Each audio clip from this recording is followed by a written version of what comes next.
Light weight బంగారు diamond ఆభరణాలు, వందల రకాల డిజైన్స్ ఏవైనా ధర మాత్రం ఒక్కటే.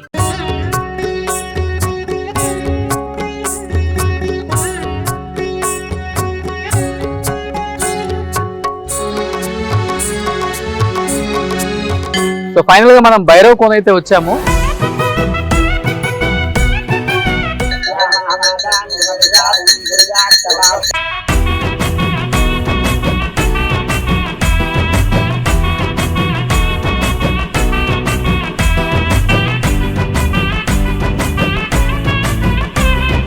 సో భైరవ్ కోన ప్రత్యేకత చెప్పడానికి మనతో పాటు ఇక్కడ పూజారి సుధాకర్ శర్మ గారు ఉన్నారు. ఒక్కొక్క లింగం యొక్క ప్రత్యేకత అసలు ఏంటి చెప్పగలరా మీరు? అష్టకాల ప్రచండ భైరవ లింగం. ఒక శివలింగం దర్శించుకుంటే వేయి శివలింగాలు దర్శించుకున్న ఫలితం అన్నమాట. ఒక్క శివలింగాన్ని దర్శించుకుంటే వేయి శివలింగం దర్శించుకున్న ఫలితం అన్నమాట. ఈ శివలింగాలు దర్శించుకున్నంత పుణ్యం ఫలితం దక్కుతుంది. బ్రహ్మసూత్ర లింగం యొక్క ప్రత్యేకత.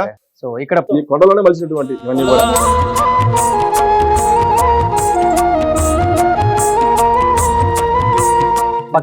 ఘాతలింగం. ఎక్కడి నుంచి వస్తుంది ఇప్పుడు ఈ శివలింగం? కింద ఉంటాయి వాటర్. ఇదిగోండి ఇక్కడ ఉంటాయి చూడండి మీరు కూడా. ఇది ఒక 10 అడుగుల లోతుగా ఉంటుంది. ఈ కొండపైన ఊటకి అది అనుసంధానమై ఉంటుంది.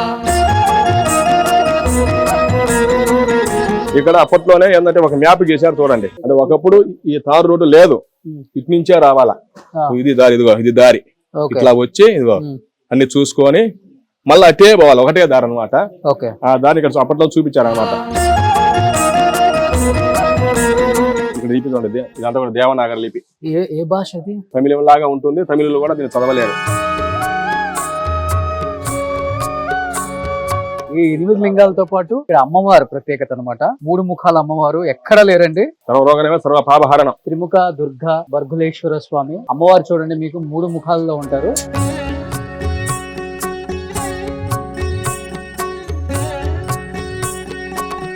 ఇది కూడా ఈ కొండతో పాటే చెక్కబడిన ఈ మొత్తం ఏకశైలి అంతే. సో ఫైనల్ గా మనం భైరవ్ కోన అయితే వచ్చాము.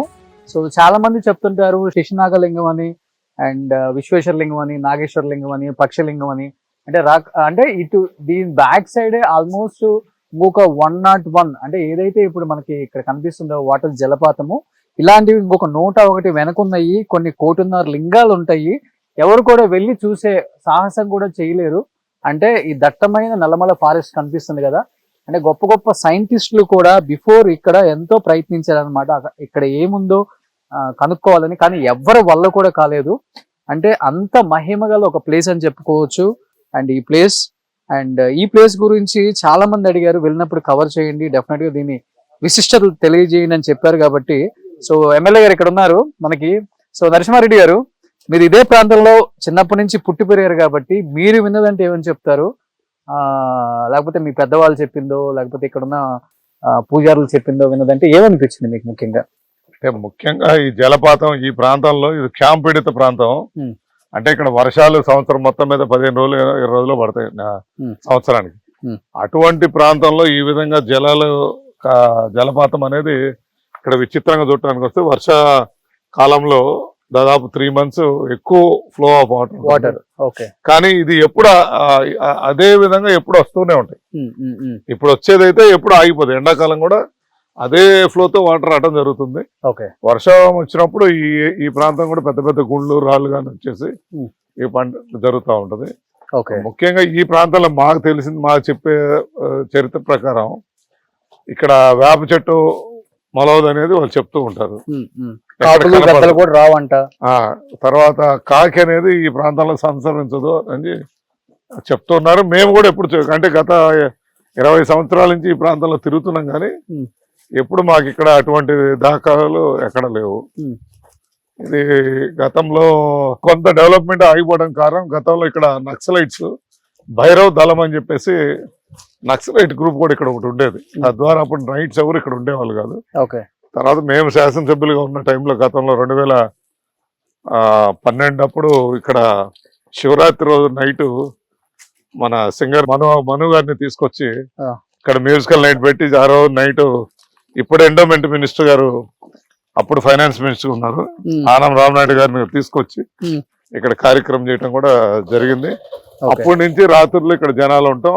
అట్లా కాలక్రమేణంగా మొత్తం మారిపోవడం జరిగింది. సో ఇప్పుడు నైట్ ఉండొచ్చు, నైట్ ఉంటున్నారు ఇక్కడ. ఓకే, నైట్ చాలా గెస్ట్ హౌస్లు కట్టారు. ఓకే, నేను రేపు మా ఫ్యూచర్ చైర్మన్ ఆఫ్ ఈ భైరవ కోన ఈ ప్రాంతం డెవలప్ ఈ క్షేత్రాన్ని డెవలప్ చేయాలని తను ఒక సాఫ్ట్వేర్ ఎంప్లాయీ, అదే విధంగా రియల్ ఎస్టేట్ చేస్తున్నారు. కానీ ఈ ప్రాంతంలో ఎందుకంటే తనది సొంత పంచాయతీ, తన పుట్టిన ఊరు కాబట్టి ఈ ప్రాంతాన్ని డెవలప్ చేయాలని తన ఆలోచనతో ఇక్కడ ఆర్కియాలజీ వాళ్ళు, అదేవిధంగా స్థపతి కొంతమందిని తీసుకొచ్చి దీన్ని ఎట్లా డెవలప్ చేయాలి, ఇంకా భైరవ క్షేత్రం అనగానే అప్పుడు కృష్ణదేవరాయలు ఏ విధంగా అయితే దీన్ని డెవలప్ చేస్తారో దానికన్నా ఈ రాజులు కూడా ట్రై చేస్తారని ఆశించి చైర్మన్గా మేము వారిని నియమించడానికి కూడా జరుగుతా ఉంది. ఓకే, అంటే నేను చూశాను వీడియోలలో, అంటే ఒకే కొండపై అన్ని రకాల దేవుళ్ళని దేవతల్ని చెక్కబడింది. ఎక్కడది? ముందు ఒక్కసారి వెళ్దాం. టెంపుల్ యొక్క ప్రాముఖ్యత ఏంటి అండ్ శివలింగం యొక్క ప్రాముఖ్యత ఏంటి? ఓకే, అంటే ఒకే కొండపైన ఎక్కడ కూడా వేరే వేరే, అంటే వేరు వేరు ఎక్కడ చెక్కి తీసుకురాకుండా ఒకే కొండపైన అన్ని యాజ్ యూజువల్ గా చెక్కారనమాట. 8 టెంపుల్స్ మీకు ఇక్కడే కనిపిస్తాయి. అండ్ ఒక 7 తూర్పు ముఖం, 1 పడమట ముఖం అని నేను విన్నాను. దీని గురించి అన్ని లింగాల గురించి నాకన్నా అద్భుతంగా, మాకన్నా కూడా ఇక్కడ ఉన్న వాళ్ళు వీళ్ళే చెప్తారు కాబట్టి వాళ్ళ మాటలను తెలుసుకున్నాం. సో యాజ్ యూజువల్ గా ఎమ్మెల్యే గారు వచ్చారు కాబట్టి పూజతో స్టార్ట్ చేద్దాం.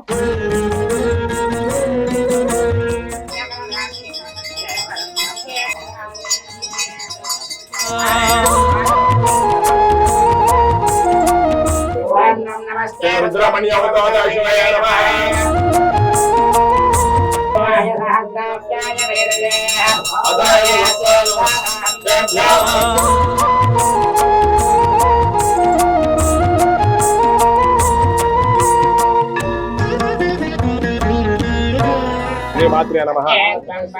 నవ్యాస్మాన్ స్వస్తే ధర్మదుర్గాణి స్యాః. పూజ్యరుద్రే బహుళాన వర్వే భవాదోగాయ తనయాయ సంయాః. విశ్వాని నో దుర్గః జాత సింహన్ననావాదురితాది వర్షే.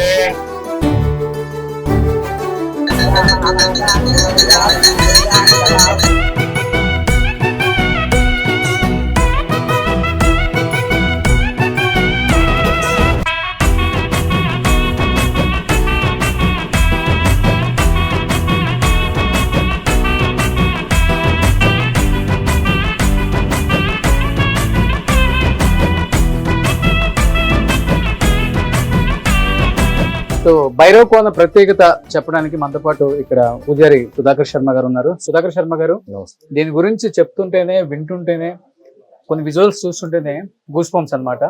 నేను కార్లో వచ్చేటప్పుడు అంతా చూసుకుంటూ వచ్చాను.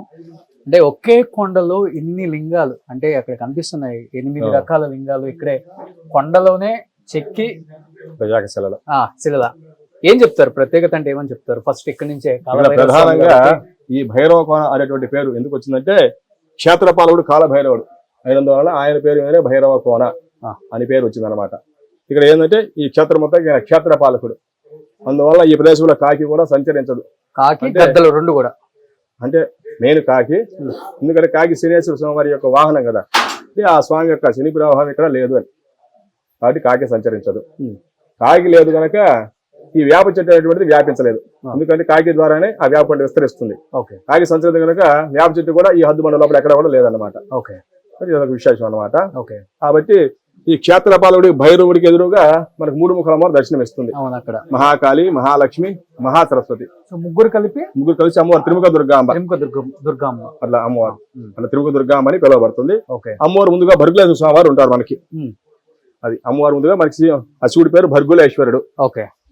తర్వాత ఇక్కడ అన్ని కూడా మనకి ఒకే రాజుల చక్రమైనటువంటి 8 గృహాలయాలు, 8 గృహాలయాలు ఉంటాయి. మొత్తం మీద తీసుకుంటే 108 లింగాలు, చిన్నవి కానీ పెద్దవి అన్ని కూడా 108 లింగాలు ఉంటాయి. 108 శివలింగాలు మొత్తం, చిన్నవి పెద్దవి అన్ని కలిపి 108. ప్రధానంగా 8 గృహాలయాలు, 8 గృహాలయాలు ఉంటాయి. ఒక్కొక్క లింగం యొక్క ప్రత్యేకత అసలు ఏంటి చెప్పగలరా మీరు? అష్టకాల ప్రచండ భైరవ లింగం చూడండి. ఇక్కడ ప్రతి గృహాలయం, ప్రతి శివుడి దగ్గర కూడాను ప్రతి చోట వినాయకుడు, నందీశ్వరుడు, చండీశ్వరుడు. చూడ తర్వాత చూడు కటు ఇటుగా ఒకవైపున బ్రహ్మదేవుడు, ఒకవైపున విష్ణుమూర్తి. బ్రహ్మకి ఎక్కడ కూడా రూపం ఉండదు. ఇక్కడ భైరవ బ్రహ్మదేవుడు మనకి అన్ని గృహాలలో కనిపిస్తాడు. చూడండి, బ్రహ్మ, విష్ణువు.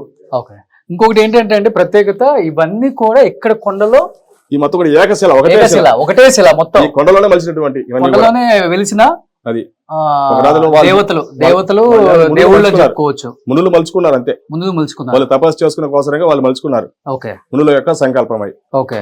చూడండి, తర్వాత బ్రహ్మ, విష్ణుమూర్తి, ద్వారపాకులు, శృంగేశ్వరుడు, బృంగేశ్వరుడు. వీళ్ళు తలపాగలు పెట్టుకోండి చూడండి. శృంగేశ్వరుడు, బృంగేశ్వరుడు తలపాగాలు ఉంటాయి. ఓకే. అంటే కైలాసంలో వాళ్ళు ఏంటంటే వాళ్ళ అనుమతి తీసుకుని పోవాలా. ఓకే. అట్లాగే ఇక్కడ శృంగి, బృంగి కాపలాగా. ఓకే. ఇక తర్వాత 9వ దశాబ్దం అయింది, 8వ దశాబ్దం, ఇవన్నీ 6వ శతాబ్దం. 6వ శతాబ్దం అంటే చోళ రాజులు పల్లవుల కాలంలో, ఆ కాలంలో వాళ్ళు యోగులు తపస్సు చేసుకుంటే ఇవన్నీ కూడా యోగుల యొక్క నిర్మితం అన్నమాట. సో ఇక్కడ నంది కూడా చూడండి, ఇక్కడ కొండలో అంటే ఏకశిలలోనే మొత్తం నంది కూడా అంతా ఏకశిలలోనే. ఏకశిలలోనే ఇంతవరకు కూడా మొత్తం ఏకశిల. ఇంతవరకు ఇలా ఉంటుంది.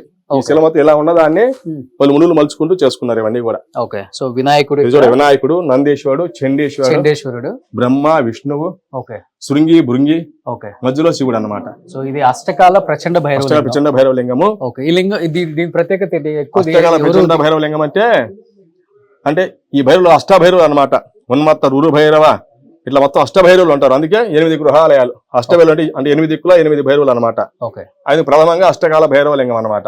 ఆయన పేరు మీద ఉంటుంది అనమాట. అన్ని శివలింగాలు బ్రహ్మసూత్రంలో శివలింగాలు చూశారు కదా. అవును, బ్రహ్మసూత్రంలో శివలింగాలు ఇక్కడ ప్రత్యేకత. ఒక శివలింగం దర్శించుకుంటే 1000 శివలింగాలు దర్శించుకున్న ఫలితం అనమాట. ఒక్క శివలింగాన్ని దర్శించుకుంటే 1000 శివలింగాలు దర్శించుకున్న ఫలితం అనమాట. ఈ శివలింగాలు దర్శించుకున్నంత పుణ్యం దక్కుతుంది. బ్రహ్మసూత్ర లింగాల యొక్క ప్రత్యేకత. సో ఇక్కడ పక్షఘాతలింగం. ఓకే. అంటే ఈయన శత్రువు నిర్మూలన చేసేవాడు. పక్ష అంటే శత్రువులు, ఘాత అంటే చంపడం. అంటే శత్రువు నిర్మూలన అంటే బహిర్గత శత్రువులు కాకుండా అంతర్గత మదమాచర్య, లోభ ఇటువంటి వాటిని ఈ అరిచెట్టులను కూడా అరిచివేస్తాడు. అందువల్ల ఏంటంటే మళ్ళీ క్రమశిక్షణలో ఉంచుతాడు అనమాట. అందువల్ల పక్షఘాత లింగేశ్వరుడు. ఈయనకి ఇంకో పేరు జలలింగం అని కూడా అంటారు. జలలింగం ఎందుకంటే ఈ స్వామికి ఎప్పుడు కూడా నీరు ఉంటుంది కనుక జలలింగం అని కూడా. ఈ స్వామి కింద ఉంటుంది, అడుగు పాను మట్ట కింద ఉంటాయి. ఇక్కడ కూడా చూశారు కదా, వినాయకుడు, నంది, చండీశ్వరుడు, బ్రహ్మ, విష్ణు, శృంగి, బృంగి. ఇట్లాగా ఎక్కడి నుంచి వస్తుంది ఇప్పుడు ఈ శివలింగం కింద ఉంటాయి వాటర్? ఇదిగోండి ఇక్కడ ఉంటాయి చూడండి, మీరు కూడా చూడండి.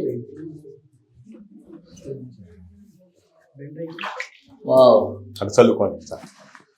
సో కింద శివలింగంలో నుంచి వాటర్ వస్తా ఉంటాయి. కింద ఆ సన్న ఊట అన్నమాట. ఇది ఒక 10 అడుగుల లోతుగా ఉంటుంది. ఈ కొండపైన ఊటకి అది అనుసంధానమై ఉంటుంది. సో అందుకే దీని జలలింగం అని కూడా అంటారు. మరొక పేరు పక్షఘాత లింగము, మరొక పేరు జలలింగం. ఇక్కడ మనం 108 లింగాలు అనుకున్నాం. ఒక్క రాతిలో 108 లింగాలు అంటే ఇటువంటి చిన్న చిన్న శివలింగాలు కూడా మనకి లెక్కలోకి వస్తాయి.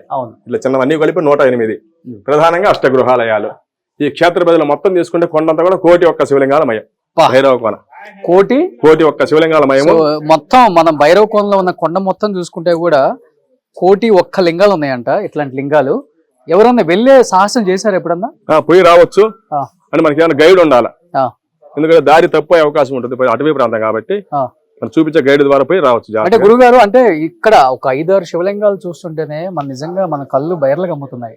అంటే శివుడికి ఉన్న ప్రత్యేకత ఏంటి తెలుసు కదా. సో పూనకాలు వచ్చేస్తాయి శివుడు పూజలు విన్నా, శివుడి పాటలు విన్నా.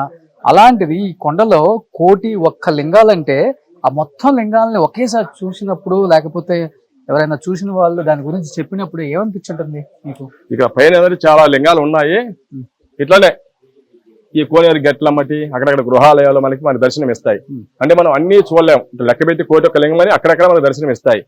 అవి చూడాలంటే చాలా పైన కొన్ని కిలోమీటర్ల పరిధి ఉంది అన్నమాట విస్తీర్ణం.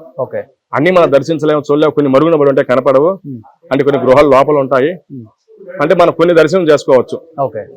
అట్లాగే ఈ విధంగా 1,01 శివలింగాలు 101 కోనేరు ఉంటుంది. ఇదంతా మొత్తం కూడా 101 కోనేరు. ఆ జలపాతం అదే అన్నమాట. ఆ వాటర్ ఫాల్స్ ఇప్పుడు కూడా ప్రవహిస్తూ, ఎంత ఎండలేనప్పుడు కూడా ఇప్పుడు ఎండకుండా వస్తూనే ప్రవహిస్తూనే ఉంటాయి. కోనేరులు కూడా 101 ఉన్నాయి. 101 కోనేరు. సో శివలింగాలు అయితే 1,01 ఉన్నాయంట. 101 శివలింగము. అసలు నాకు తెలిసినంత వరకు కొండపైకి ఎక్కి శివలింగాలు చూస్తే మనం పూర్వజన్మ సుకృతం అని చెప్పుకోవడానికి అంతే కదా. అందుకే ఇక్కడ ఏంటంటే 101 శివలింగ క్షేత్రం అంటే భైరవ కోనాన్ని మనం మనసులో స్మరిస్తేనే మనకున్న దోషాలన్నీ పోతాయి అన్నమాట. అటువంటి శక్తివంతమైనది. ఇక్కడ శ్రీశైలం మల్లికార్జున లింగం. దీని ప్రత్యేకత అంటే మన శ్రీశైలం మా స్వామిని దర్శించుకున్న ఫలితం లభిస్తుంది అనమాట. శ్రీశైలం అయిన వారు ఇక్కడ దర్శించుకుంటే శ్రీశైలం మల్లికార్జున దర్శించుకున్న ఫలితం అన్నమాట. ఇక్కడ ఈ లింగాలన్నీ కూడాను ఒక పెద్ద క్షేత్రం ఉన్నటువంటి శివలింగాలు అనమాట. అక్కడికి ప్రత్యేకంగా ఇక్కడ ఏంటంటే వాళ్ళు ముళ్ళు ప్రతిష్ఠించారనమాట. ఇవన్నీ కూడా ఒక చోట ఉన్నటువంటి పెద్ద పెద్ద క్షేత్రాలలో, కాబట్టి ఈయన శ్రీశైలం దర్శనం చేసుకున్న ఫలితం. ఓకే. ఇక్కడ కూడా అందరూ ఉంటారు. అన్ని కూడా బ్రహ్మసూత్ర లింగాలే. ఇక్కడ అప్పట్లోనే ఏంటంటే ఒక మ్యాప్ గీశారు చూడండి, ఓకే. ఇట్లాగా మ్యాప్ అంటే వాళ్ళు మునులు అప్పట్లోనే ఇటు తూర్పు అన్నమాట, ఇటు తూర్పు అట్లా అన్ని దక్షిణము ఉత్తరము పరమట. సో 7 ముఖాలు ఉంటాయి అంటే ఒకప్పుడు ఈ తారు రోడ్డు లేదు, ఇటు నుంచే రావాలా, ఇది దారి, ఇదిగో ఇది దారి, ఇట్లా వచ్చి ఇదిగో అన్ని చూసుకొని మళ్ళీ అటే పోవాలి, ఒకటే దారి అనమాట. ఆ దారి ఇక్కడ అప్పట్లో చూపించారనమాట. దీక్షలు చేసేటప్పుడు ఇక్కడ మ్యాప్ కూడా వేశారు చూడండి, దిక్సూచి మాదిరి. అది తూర్పు ఏముంది అంటే పడమ ఎలా రావాలి, ఎలా పోవాలి, ఎంట్రన్స్ అన్ని పోయే దారి అన్ని కూడా చూపించారు మ్యాప్ లాగా. సో ఇది శ్రీ నగరేశ్వర లింగం. ఇప్పుడు మనం ఫస్ట్ నగరేశ్వర స్వామి ఇక్కడ పూజ చేసుకున్నాము. ఇక్కడ నగరేశ్వర ప్రత్యేకత ఏంటి? ఇక్కడ ఈ నగరేశ్వర లింగం ఏంటంటే శివలింగం అంతా కూడా ఏకశిల. అంటే మిగతా చోట్ల శివలింగాల వరకు ప్రతిష్ఠించారు. ఇది పానుమట్టం అంతా ఏకశిల, లింగాకారంలో ప్రతిష్ఠించారు మిగతా చోట్ల. ఇక్కడ నగరేశ్వరుడు మటుకు ఏకశిల రూపం, లింగాకారంతో కూడా ఒకటే ఏకశిల. ఇక్కడ కూడా అందరు లాగానే అన్ని శివలింగాల మాదిరే వినాయకుడు, నంది, చండీశ్వరుడు, బ్రహ్మ, విష్ణువు, శృంగి, బృంగి అందరూ కూడా దర్శనమిస్తారు. కైలాసంలో ఉన్న పరివారం అంతా దర్శనమిస్తారు. మొత్తం ఒకటే ఏకశిల, మొత్తం ఏకశిల లింగాకారంతో కూడా. అంటే చెప్తూ ఉంటారు కాలశాత్వం సర్పదోషం ఉన్న వాళ్ళకి అక్కడ శశినాగలింగాన్ని దర్శించుకొని పూజ చేసుకుంటే సర్పదోషాలు పోతాయి, కుజ దోషాలు అవి పోతాయి. ఆ చివరిగా ఉంది, ఉత్తరం దిక్కుగా ఉంటుంది స్వామివారు. తర్వాత ఇక్కడ చూడండి, ఇక్కడ ఇంకొక విశేషం ఏంటంటే రామేశ్వర లింగం. ఇదా ఈ రామేశ్వర లింగం అంటారు. ఈయన వర్ణం ఎరుపు వర్ణంలో ఉంటారు చూడండి. అవును, అంటే ఇసుక రాయితో చేయబడిన లింగం అన్నమాట. అందువల్ల సైకత లింగం అంటారు. ఈయన ఎరుపు వర్ణంలో ఉంటాడు. ఏంటి ఈ లింగం ప్రత్యేక? రామేశ్వర లింగం అనమాట. రామేశ్వరులకు బదులుగా సో రామేశ్వరంకి వెళ్ళినంత పుణ్యం, రామేశ్వరం దర్శించుకున్న ఫలితం అన్నమాట. రామేశ్వర లింగం, సైకత లింగం అంటారు. ఎరుపు వర్ణంలో ఉంటాడు స్వామివారు. రామేశ్వర లింగం ఎంతో అదృష్టం. భైరవ కోన అందరం రాలేవండి, అందరూ రాలేరు. ఇది భైరవ కోన ఆషామాషి ప్లేస్ కాదు అసలు చెప్పాలంటే. కింద త్రిముఖ దేవతలు కలిగి ఉన్నారు, దుర్గమ్మ కూడా ఉన్నారు. ఇక్కడ చూడండి కాశీ విశ్వేశ్వరుడు, కాశీలో ఉన్నటువంటి విశ్వేశ్వర స్వామి బదులుగా అన్నమాట. కాశీ విశ్వేశ్వర లింగం ఇక్కడ ఉంటాడు. అక్కడికి ఎలా వెళ్తారు పూజలు చేసుకోవడానికి? ఇలా వెళ్ళచ్చు, అది ఎక్కి వెళ్ళాలి, సైడ్ నుంచి అలా పోవాల్సిందే. సో ఇట్లా కాశీ విశ్వేశ్వరుడు చూడండి, అన్ని కూడా చిన్న చిన్న లింగాలు అన్ని కూడా. ఇక్కడ కూడా చూడండి వినాయకుడు, చండీశ్వరుడు, చిన్న వినాయకుడు, చండీశ్వరుడు. ఇక్కడ కూడా మునులు ప్రతి చోట కూడాను. సో ఇది రుద్రలింగం. ఇక్కడ చూడండి లిపి చూడండి, ఈయన రుద్రలింగం.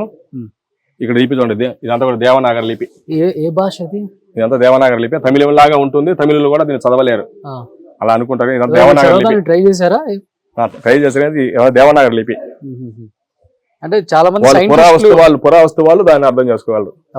ఇది శశినాగలింగం. శశినాగలింగం ఈయన ఒక్కడు ఉత్తరం దిక్కు, వాళ్ళందరూ కూడా తూర్పు వైపుగా ఉంటే ఈయన ఒకటి ఉత్తరం దిక్కుగా మళ్ళీ ఉంటారు చూడండి. ఈ విశేషం ఈయన ఏంటంటే ఈ కుజ దోషాలకి, సర్పదోషాలకి, కాల సర్పదోషాలు వీటికి ఏంటంటే ఈయన దర్శనం చాలా మంచిది. శశినాగలింగం ఈయన పురాతనం ఉంది ఏంటంటే ఈయన యొక్క శిరస్సునందు మరి ఉంటుందని ప్రసిద్ధి అన్నమాట. ఈయన ప్రకాశవంతంగా ఉంటాడు రాత్రి వెళ్ళేందుకు కూడా అని ఆ పురాణంలో ఉంటుంది. ఇక్కడ కూడా కైలాసంలో ఉన్న పరివారం అందరూ కూడా ఇక్కడ దర్శనం ఇస్తారు. అన్ని సేమ్ యాజ్ ఇట్ ఈస్ గా ఎక్కడైతే ఏముంది శివాలయాలు కూడా ఇలానే ఉంటాయి అన్ని కూడా. కానీ చరిత్రలో ఒకటి ఉందండి ఇక్కడ, అంటే ఈ మొత్తం ఫారెస్ట్ లో కూడా ఎన్నో కాలసర్పాలు ఉన్నాయి, విషనాగులు ఉన్నాయి, కానీ ఎవరిని కూడా ఏమి చెయ్యవు. పెద్ద పెద్ద పాములు చాలానే ఉన్నాయి అన్నారు. ఏంటి ఆ ప్రత్యేకత? ఇంతవరకు కూడా కనపడడానికి పెద్ద పెద్ద సర్పాలు కనపడ్డాయి మాకు. రోజుగా మనకి ప్రతిరోజు కూడా అవపడుతూనే ఉంటాయి ఇక్కడ విషయం. ఎందుకంటే ఇది అటవీ ప్రాంతం మామూలుగానే ఉంటాయి. అయితే ఇక్కడ ఎవరిని కూడా పాము కాటేసినట్టు, ఆ పాము కాటు ద్వారా మరణించినట్లు ఇక్కడ వార్తలు లేవన్నమాట. అవి కూడా ఏమీ అనవు. ఎందుకంటే ఇక్కడ వాతావరణం వల్ల ఇది ఒక ముని శాపం అనుకుంటారు. ఎందుకంటే అవి కూడా మౌనంగా ఉంటాయి, ఎవరిని కూడా ఒకళ్ళ జోలికి వెళ్ళవి. అందువల్ల ఎక్కువ ఎలాంటి విషయాలు ప్రాంతంలో ఉన్నాయి. ఇక్కడ త్రాసుపాములు, పెద్ద పెద్ద కొండ చిలువలు ఉన్నాయి, అనేకమైన సర్పాలు ఉన్నాయి ఇక్కడ. ఎవరిని కూడా ఏం అనవు ఇక్కడ ఇంతవరకు కూడా అన్నటువంటి. ఎందుకంటే ఈ మొత్తం కూడా ఇక్కడ శేషముని, ఈ సర్పాల గురువు శేషముని కదా, ఆయన కూడా ఇక్కడ ఉన్నాడు అన్నమాట. ఆయన ఎందుకంటే ఆయన గురువు అన్నమాట. అందువల్ల ఆయన యొక్క శాపం వల్ల కూడా ఇక్కడ ఏమి అనవు అన్నమాట. అది. సో దానివల్ల అసలు భయం లేదు ముందు ఈ ప్రాంతానికి రావడానికి కూడా. ఇక్కడ ఎటువంటి భయం లేదు, మనం చూసి భయపడమే కానీ అవి ఎవరిని కూడా ఏమి అనవు. ఓకే, అది ఇక్కడ విశేషము. ఇంకేంటి విశేషం? తర్వాత అది గృహ, దాన్ని స్వరంగ మార్గం అంటారు, బెల మార్గం అంటారు. ఓకే, అంటే యోగులు వాళ్ళు సూక్ష్మ రూపంలో వెళ్ళి వచ్చేవారు అని, పైగా ఆ ప్రదేశంలో తపస్సు చేసుకునే వాళ్ళు అని, ఆ గృహలో వాళ్ళు సూక్ష్మ రూపం ధరించి వాళ్ళు తపస్సు చేసుకునే వాళ్ళు అని ఆ గృహ మార్గంలో, బెల మార్గంలో. పైకి వెళ్ళి వెళ్ళాలా? పైకి వెళ్ళి అది మనకంటే అటు కూర్చొని వంగి వెళ్లే దారి సన్నగా ఉంటుంది, మనం ఫ్రీగా నిలబడిపోలేం, అట్లా వంగి చూసే దారి ఉంటుంది, పైన చిన్నగా ఉంటుంది. అది ఏంటంటే ఇక్కడి నుంచి అనుమల కొండ వరకు ఉందని దారి, పాముడు దగ్గర ఉన్నటువంటి అనుమల కొండ వరకు ఆ సొరంగ మార్గం ఉందని. అఘోరాలు సాధువులు వస్తుంటారు శివరాత్రి? వస్తూ ఉంటారు వాళ్ళు, మామూలుగా ఎప్పుడైనా కానీ వస్తూనే ఉంటారు. అడప అఘోరాలు నాగ సాధువులు వచ్చి వెళ్తూ ఉంటారు. వాళ్ళు అన్ని క్షేత్రాలు దర్శించుకుంటూ ఈ భైరవకొండ దర్శిస్తారు. భైరవకొండ శక్తివంతమైంది కాబట్టి వాళ్ళు వస్తారు, ప్రధానంగా ఇక్కడికి వస్తారు. సో వచ్చితే లోపలికి వెళ్ళి వాళ్ళు దీక్షలు చేసుకోవడం, వాళ్ళు దర్శనం చేసుకొని వాళ్ళు ఇక్కడ ఏంటంటే వాళ్ళు ఒంటరిగానే ఉంటారు, వాళ్ళు జన సంచారంలో ఉంటారు, వాళ్ళు విడిగా అటవీ ప్రాంతం వెళ్ళిపోతారు విడిగా. సో ముఖ్యంగా ఇక్కడ చెప్పుకోవాల్సింది ఈ 8 లింగాలతో పాటు ఇక్కడ అమ్మవారు ప్రత్యేకత అనమాట. 3 ముఖాల అమ్మవారు, 3 ముఖాల అమ్మవారు ఎక్కడ లేరండి. అండ్ ఈ అమ్మవారి దర్శనం చేసుకుంటే సర్వ అంటే సర్వరోగ నివారణి, సర్వ పాపహరణం, పాపహరణం. సో అదే మన త్రిముఖ దుర్గా బర్గులేశ్వర స్వామి అమ్మవారు చూడండి, మీకు 3 ముఖాల్లో ఉంటారు. చూడండి ఇటువైపున మహాకాళి అమ్మవారు, మహాకాళి అమ్మవారు ఉగ్రంగా ఉంటుంది చూసారా, దక్షిణ ముఖంగా ఉంటుంది, దక్షిణ కాళి అని కూడా అనొచ్చు. దక్షిణ కాళి ఉగ్రంగా వల్ల నోట్లో అగ్ని జ్వాల వస్తూ ఉంటుంది. ఎదురుగా మహాలక్ష్మి, అటువైపు ఉత్తరముఖంగా మహాసరస్వతి అర్థం పడుతూ ఉంటుంది. ముగ్గురమ్మలు మహాకాళి, మహాలక్ష్మి, మహాసరస్వతి, ముగ్గురు కలిపి త్రిముఖ దుర్గాంబ అమ్మవారు, ఆదిశక్తి అన్నమాట. ముగ్గురు కలిస్తే ఆదిశక్తి అన్న శక్తి స్వరూపం. ముందుగా స్వామివారు ఉంటాడు భర్గులేశ్వరుడు, అట్లా త్రిముఖ దుర్గాంబ సహిత భర్గులేశ్వర స్వామి అన్నమాట.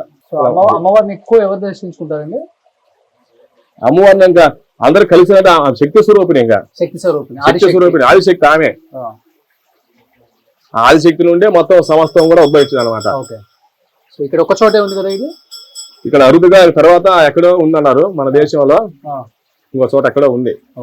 సో ఇది కూడా ఈ కొండతో పాటే చెక్కబడిన అంటే ఈ మొత్తం ఏకశిల, అంతే ఏకశిల. ఇక్కడ నందీశ్వరుడితో కూడా చూడండి మొత్తం కూడా ఇంతవరకు అన్నమాట. ఇది నందియా? నంది శిరస్సు పోయింది, భిన్నమైంది. సో ఒకటే కొండ ఏకశిలలో ఏర్పడిన దేవదేవతలు వీళ్ళందరూ కూడా ఏకశిల. సో అందుకే ఇంత మహిమ గల పుణ్యక్షేత్రంగా మారిపోయింది. శక్తి స్వరూపిణి అమ్మవారు. ఇక్కడ విశేషం ఏంటంటే కార్తీక పౌర్ణమి రోజున ఈ యొక్క చంద్రుడి యొక్క వెలుగు ఈ జలపాతంలో పడి ఆ ప్రతిబింబం అనేటువంటిది అమ్మవారి యొక్క నోష్టంగా పడుతుంది అనమాట. అది చాలా విశేషమైనటువంటిది. ఒక కార్తీక పౌర్ణమి రోజు మాత్రం ఆ విశేషం ఉంటుంది. ఆ యొక్క కార్తీక పౌర్ణమి వేల సంఖ్యలో భక్తులు వస్తారు. ఇది ఇక్కడ చాలా విశేషమైన భైరవకొండలో. తర్వాత ఇక్కడ ప్రతి శివరాత్రికి కార్తీక మాసం నెల, ఆ దసరా 10 రోజులు కూడా ఇక్కడ విశేషంగా జరుగుతాయి పూజలు. వేల సంఖ్యలో భక్తులు వస్తారు.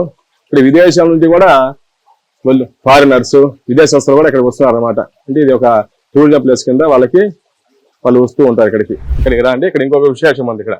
ఇక్కడ ఇది మనము ఒక్కసారిగా చూస్తే అర్థం కాదు, ఇక్కడ నిదానంగా గ్రహిస్తే ఇక్కడ శివకేశవులు ఇద్దరు కలిసి ఉంటారు చూడండి.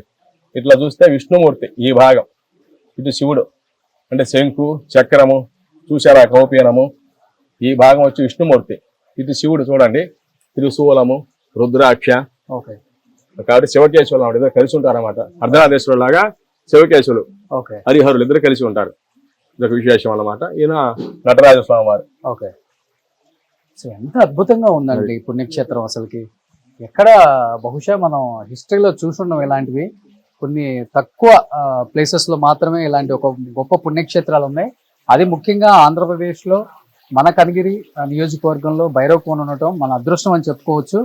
అండ్ ముఖ్యంగా తమిళనాడు నుంచి, బెంగళూరు నుంచి, వివిధ రాష్ట్రాల నుంచి ఎవరెవరో వచ్చి పుణ్యక్షేత్రాల్లో దర్శించుకుంటున్నారు. ఏంటి అని చాలా మంది అనుకున్నాం మేము కూడా.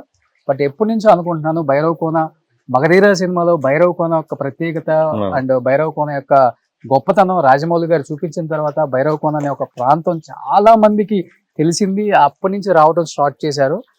ఎవరైనా కానీ ఒంగోలు వెళ్ళే వాళ్ళు అందరికి బస్సు అందుబాటుగా ఉంది, అన్ని సౌకర్యాలు చాలా బాగుంది, బ్రహ్మాండంగా ఉంది. ఇక్కడ ప్రస్తుతం ఈ వచ్చేటువంటి వాళ్ళకి భోజన సదుపాయం ఉన్నది. తర్వాత వసతి గృహాలు ఉన్నాయి, రూమ్స్ ఏ టైంలో వచ్చిన రూములు ఉన్నాయి, భోజనం ఉంటుంది. కాబట్టి ఎక్కడి నుంచైనా రావచ్చు, ఇబ్బంది ఏం లేదు. అన్ని ప్రాంతాల నుంచి కూడా రూట్ మార్గమే, అందరూ కూడా రావచ్చు. ఇక్కడ ఈఓ గారు, చైర్మన్ గారు అన్ని వసతులు కల్పిస్తున్నారు.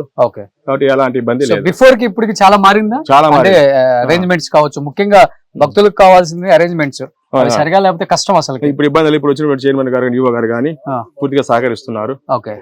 వాళ్ళు అదే పనిగా నిత్యం కూడా అభివృద్ధి గురించి వాళ్ళు ఆలోచిస్తూ ఉన్నారు, చేస్తూ ఉన్నారు ఇక్కడ. సో ఇక్కడ ఎమ్మెల్యే గారు ఉన్నారు కాబట్టి ఎమ్మెల్యే గారు నిజంగా ఆయన టెంపుల్ యొక్క గొప్పతనం, భైరవకోన గొప్పతనం చెప్పిన తర్వాత నాకే కాసేపు గూస్ బంప్స్ అండి.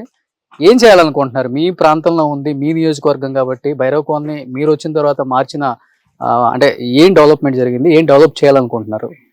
గతంలో ఇక్కడ కరెంట్ ఉండేది కాదు, రాత్రులు భక్తులు ఉండేవాళ్ళు కాదు. ఇప్పుడు కొత్తగా ఇది ఫారెస్ట్ లో ఉంది. గతంలో ఈ టెంపుల్ ని ఫారెస్ట్ లో ఉండేది, ఫారెస్ట్ ఏమో ఎండోమెంట్ లో ఉండేది. దాన్ని కేంద్ర ప్రభుత్వంతో మాట్లాడి ఎండోమెంట్కి ఇప్పించి మళ్ళీ ఫారెస్ట్ డైవర్ట్ చేయడం, తద్వారా సత్రాలు డెవలప్ చేయటం, కరెంట్ లాగించాము. ఇప్పుడు దీంట్లో కొద్ది న్యాచురల్ గా అంటే పూర్వం రాజుల టైంలో ఏ విధంగా అయితే ఉందో అదే విధంగా ఇక్కడ ఏదైనా కొన్ని పాడుపడ్డ వాటిని ఆర్కియాలజీ వారి సహాయంతో తీసుకొని దాన్ని చెక్కిచ్చి మళ్ళీ అది రీప్రజెంటేషన్ చేసి ఇది భైరవకోన క్షేత్రాన్ని ఆంధ్ర రాష్ట్రం, భారతదేశంలోనే మంచి క్షేత్రంగా తీర్చిదిద్దాలనేది మా కోరిక. ఆ అమ్మవారి ఆశీస్సులు, ఆ శివుడి ఆశీస్సులు ఉంటే అవన్నీ జరుగుతాయని ఆ త్రిముఖ దుర్గామాతకి మరి ఆ శివలింగేశ్వర స్వామికి కోరుకుంటూ ఉన్నాం. Thank you. గొప్ప పుణ్యక్షేత్రంగా భైరవకోన మారాలని మనస్ఫూర్తిగా కోరుకుంటున్నాను. ఒకసారి మీకు పైన చూస్తే అర్థం అవుతుంది, మనకు తిరుపతిలో ఉన్న ఒక ఫీలింగ్ కలుగుతుంది పైన కొండలు చూస్తే కూడా. ఒకసారి చూడండి, సో కంప్లీట్ గా ఈ పైన చూడండి. సో పెద్ద ప్రమాదమే లేదు, ల్యాండ్ స్లైడ్ జరిగినా పడతా రావు. ఓకే, మళ్ళీ వెంటనే మనం ఓకే. ఈ పైన కూడా ఉన్నాయి సార్, అదే గృహం ఉందంట కదా చిన్నది, హనుమలకొండ వరకు ఉండదు అంతా. వెళ్ళారు, ఎవరన్నా ప్రయత్నం చేశారా? ఓకే. సో చోళులు, పల్లవ రాజులు అన్నారు కాబట్టి ఇక్కడ ఏమన్నా ఐడెంటిఫై చేశారా? అంటే ఉంటాయని చెప్తూ ఉంటారు, గుప్త నిధులు ఉన్నాయంటారు. చెక్కడం ఇవన్నీ కూడా అప్పుడు వాళ్ళు చేసినవి కానీ తర్వాత ఎవరు ఇక్కడ మునుల ప్రతిష్ట అంటే ఇక్కడ గుప్త నిధులు ఉంటాయి, వజ్రాలు ఉంటాయి, చాలా విన్నాం మేము. ఉండవు, అన్ని శివాలయాలు కాబట్టి శివుడి దగ్గర అంతే ఇటువంటి ఏమి ఉండవు. గుప్త నిధులు అటువంటి ఆలోచన అనేది అనవసరము, ఓన్లీ భక్తి మార్గం అంతే. Super. Anyhow thank you so much ఉగ్ర నరసింహారెడ్డి గారు. సో మంచి ప్రదేశానికి తీసుకొచ్చారు, మంచి దర్శనం, మంచి అనుభూతిని కలిగించారు. Thank you so much. Suman టీవీలో మీ పర్సనల్ అండ్ బిజినెస్ ప్రమోషన్స్ కోసం కింది నెంబర్కి కాంటాక్ట్ చేయండి.